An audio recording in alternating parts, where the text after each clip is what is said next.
There's a brand new shoot 'em up out today called Platypus Reclayed.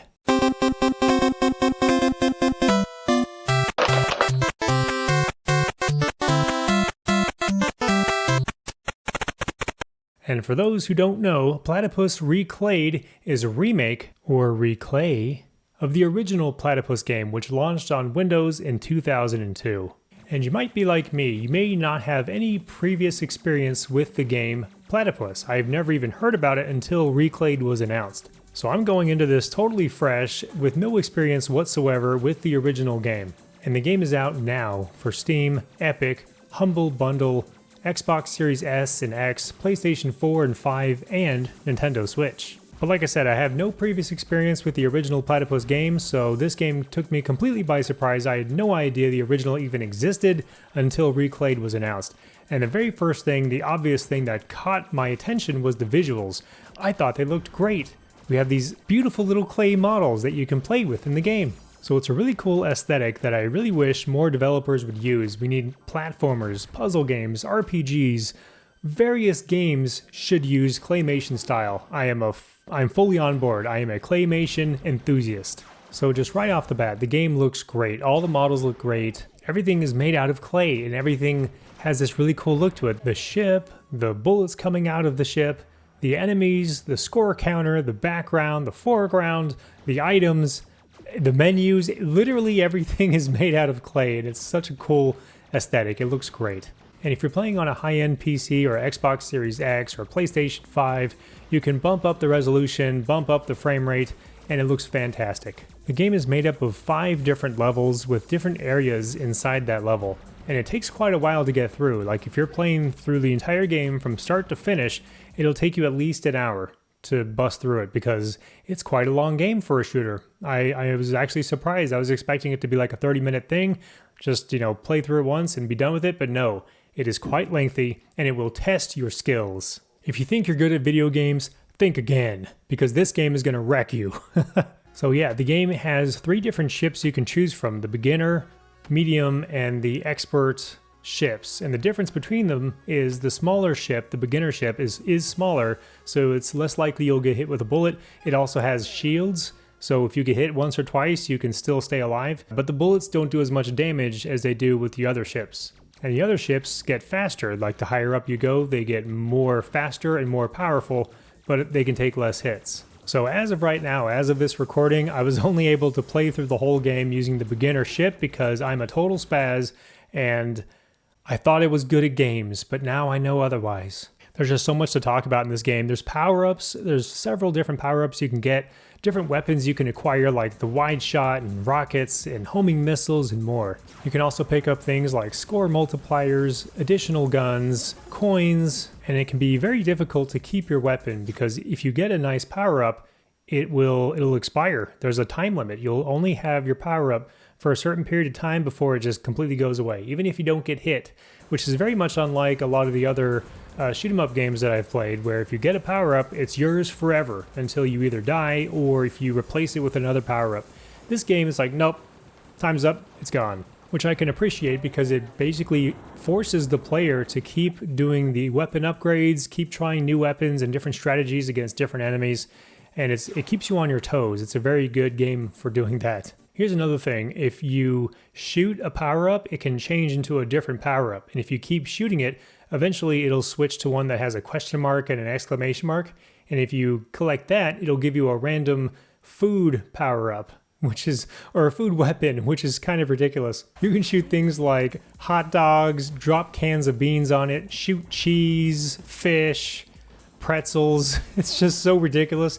And what's even more ridiculous is that these food weapons do as much or more damage than the actual regular weapons. Like, do you want to use rockets or do you want to use hot dogs? Because hot dogs are better.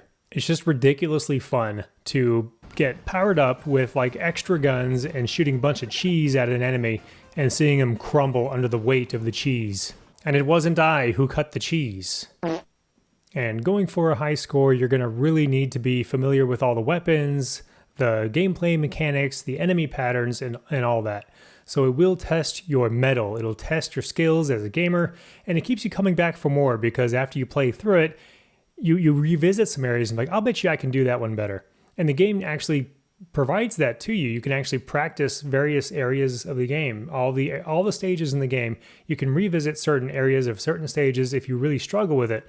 So that's really cool. And don't feel ashamed or embarrassed if you can only play through the game on beginner difficulty, because it's still a challenge, but it's fun. It's a fun game. It doesn't matter if you're looking for a high score challenge, something that will punish you, or you just want to play through something casually. The game works.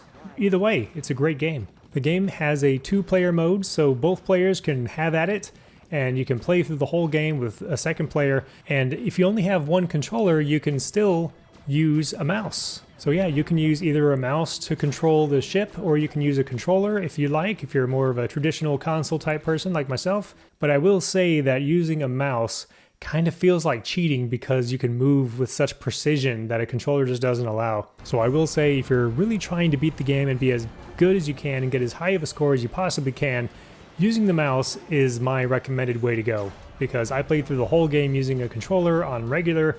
It was a struggle, but we made it. I made it work, and it was great. It was a great feeling to get through the whole game. And then I was like, I'll try it with the mouse, see how it's like, and man, it is night and day. It is so much easier on a mouse, but it's still challenging. You're still going to die several times, but it's fun. And once you beat the game on regular mode, it unlocks nasty mode. And nasty is the hardest difficulty that there is in the game, and it is nasty.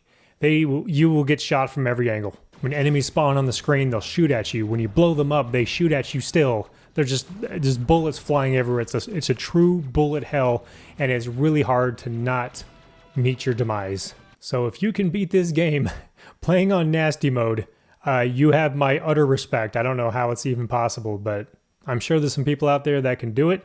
And damn, you guys, you know who you are. You're pros. But it's a very great game. Like I said, the graphics are great, the sound is good, the controls are tight and responsive. It's all perfect. It even includes the original classic Platypus game to play. So if you're like me and never played it, you can just play it immediately. And it's all there available to play. And I was surprised at how much Reclayed was the same as the original. It's almost like a 1-to-1 conversion, except the Reclayed version looks a lot better. So I appreciate that they preserved the original in with Reclayed. So you're kind of getting 2 games in one, but they're kind of the same game, but not really. Now with that being said, I do have a couple pieces of criticism about the game. One of them I can't really direct specifically at Reclayed, since it is in the original as well, but some of the bosses are frigging bullet sponges. You will sit there and shoot them for what feels like 76 years until they die. Like, it feels like they just take forever, especially the final boss, and especially if you lose your power-ups and you're down to just a regular pew pew pew pew. The base weapon, it's going to take you a very, very, very long time to defeat some of these bosses.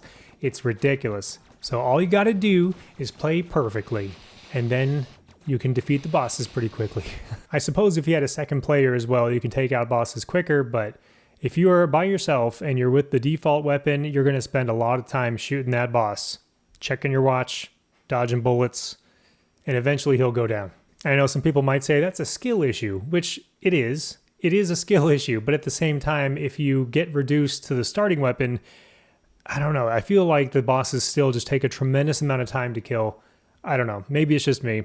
But that's my one criticism with the game itself. The other thing is that there doesn't appear to be any online leaderboards. So all the leaderboards for your high scores are all local.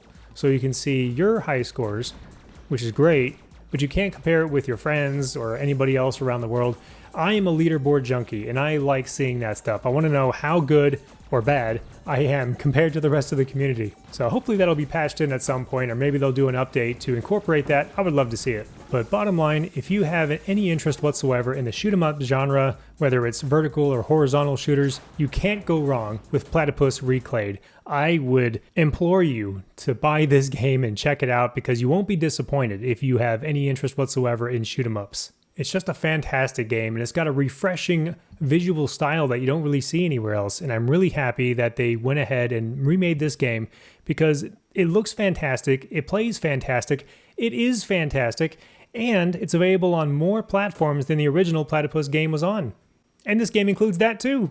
So you're really getting your money's worth here. If you want to wait for a sale, you can, but just buy it. I'm going to give it a 9 out of 10.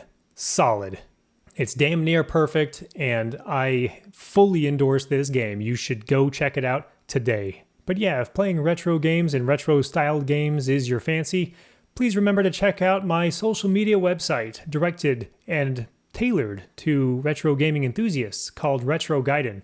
The website is retro-gaiden.com. Link is in the description below. Retro Gaiden has over 400 custom emojis you can use, a unique visual style unlike any other Mastodon server on the internet, and it will meet all of your microblogging retro gaming needs. But anyways, that's all I got for this video. Thank you very much for watching, and have a great day. I'll see you again really soon.